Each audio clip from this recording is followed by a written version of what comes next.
Welcome back, fellow food geeks. It's so good to have you back. Today we have another delicious recipe for you. Yes, today we have fluffy, yummy eggless pancakes. And not just pancakes, we have a strawberry compote to match them, and it's absolutely yummy. Trust me, you can have it with honey, you can have it with butter, with any kind of jam. It is absolutely amazing. And the strawberry compote, it is so fruity, so easy. You are going to make it in a jiffy. So let's get started. So here I have 2 cups of all-purpose flour. Now instead of all-purpose flour, you can also use wheat flour, which is absolutely fine. To this we'll add 4 teaspoons of baking powder.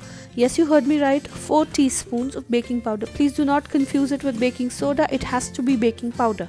Also, we've added 3 tablespoons of sugar. Now I have fine sugar. Make sure you don't have it doesn't have to be caster sugar, but it has to be fine sugar so that it's easier to mix.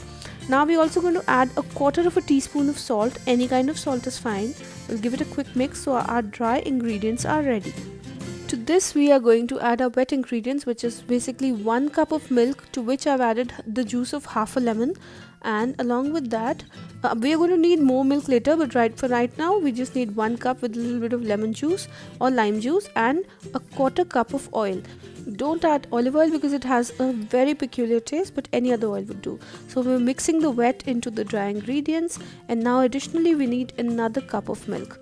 Now you could add 1 cup of milk more, which makes the total 2 cups, or you could add water, your wish. See, this is the consistency we want for our batter, and now our batter is ready.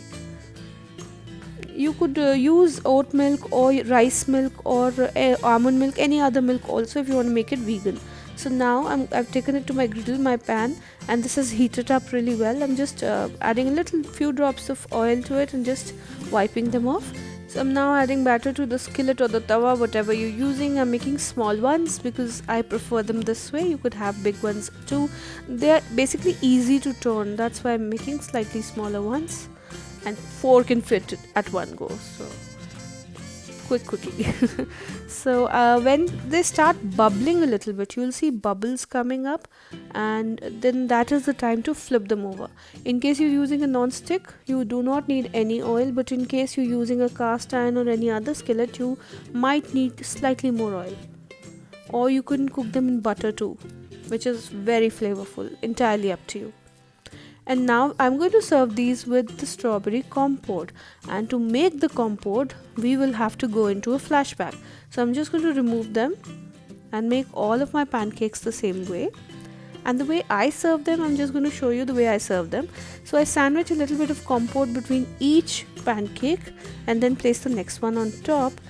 But now, yes, we need to take the flashback right now, and I need to show you how to make the compote, which I made earlier today, around 2 hours ago, because I gave it some time for cooling also.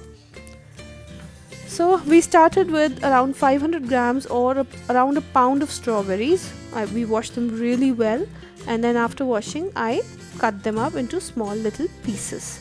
Now I took a pan and I put the strawberries in, and along with the strawberries I put in around 3/4 of a cup of sugar, and then I'm going to mash it really well.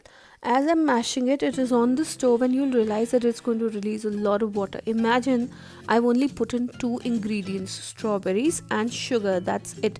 Now my strawberries are slightly tart, so I don't need to add, but if you want, you can add around half a teaspoon of lime juice or 1 teaspoon too. It's entirely up to you. You don't need it, but to preserve it for a longer time you can. We'll let it bubble, and in around say 5 to 6 minutes it's going to reduce, and we are going to take the scum off later once it cools down. We're going to let it cool for around half an hour. So this is done, and you can see the scum. This is what we're going to remove. You don't have to, but it makes the compote look cloudy, so entirely up to you. Now this compote stays good in the fridge for up to 2 months, depending on how you handle it. Easily in the fridge it stays for around 2 months, but you'll finish it much sooner than that, trust me. And if in case you want to make it a little more spreadable, you can add boiling hot water and mix that to it and use it. So this is ready. I hope you enjoyed the recipe. If you did, please give me a like, share and subscribe if you haven't already, and make sure that you try this out and let me know in the comments section that how it turned out for you. Please let me know if there is anything else that you'd like to see me make. If there are any questions, comment down below and I would be sure to answer them. And I am dying to make these recipes for you, as I'm sure that you would like to come back and see them too. So you have a wonderful day and I'll see you soon. Bye.